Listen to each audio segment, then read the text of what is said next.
is 2 in the morning.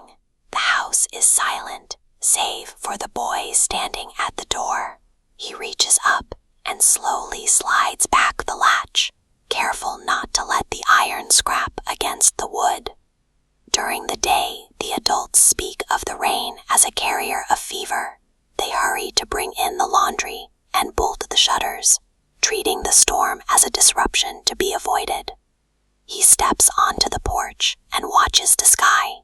The rain descends like a spread-winged eagle, sweeping down from the dark to meet him. Out here, the rules of the house disappear. He has found a companion that speaks a language his parents cannot hear. He remembers an afternoon when he was 3 years old. His mother dressed him as Lord Krishna, painting his lips with red sindoor and tucking hibiscus flowers into his hair. She placed him behind the half wall of the porch and told him to stay there. He was to watch the clouds, but he was not to touch the water. As soon as she left to bathe, he leaned out into the downpour. The rain washed the powder from his face and sent the flowers from his hair drifting into the muddy yard. He pressed his fingers against the wet, dark stone of the wall, tracing patterns and letters that only he could understand. When the cane eventually struck his legs, it changed nothing. He had already chosen the water over the safety of the porch. Years later, as a student in a hostel, the walls are higher. There are iron gates now, locked by wardens and guarded by watchmen. He still finds a way out. He scales the perimeter fences and slips past the guards to reach the empty parks when the storms are at their peak. In the silence of the night, he begins to fear his own mind. He wonders if this pull toward the water is a sign of a deepening instability that will eventually cut him off from everyone else. He sits in the rain and weeps, desperate for any sign that there is someone else in the world who feels this same silent command. The secret that once felt like freedom has become a source of profound loneliness. At 2 in the morning in a rain-swept park, he sees a shape moving through the dark.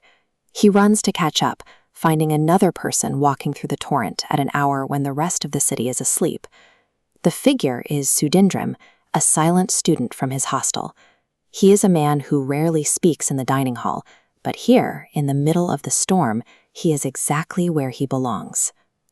The boy feels the weight of his isolation lift. He has found a guru, someone who walks the same path through the dark. Sudhindran tells him that the rain is only the beginning. He is drawn to the canals, the rivers, and the Kalyal, feeling the same magnetic pull toward every body of water. They sit together on a park bench until dawn, 2 people sharing a world that no one else knows exists. Then comes the final storm of the season, a violent, muddy surge breaking the banks of the fields. While wind tears at the hostel roof, he waits, looking at trees swaying in the lightning, expecting Sudhindran to call to him from the park. The next day, news reaches the hostel. Sudhindran went to meet the sea, and the waves did not let him go.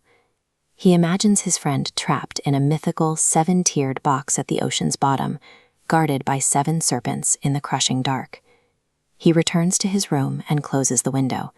He slides the heavy iron bolt home and checks it, then moves to the door and turns the lock.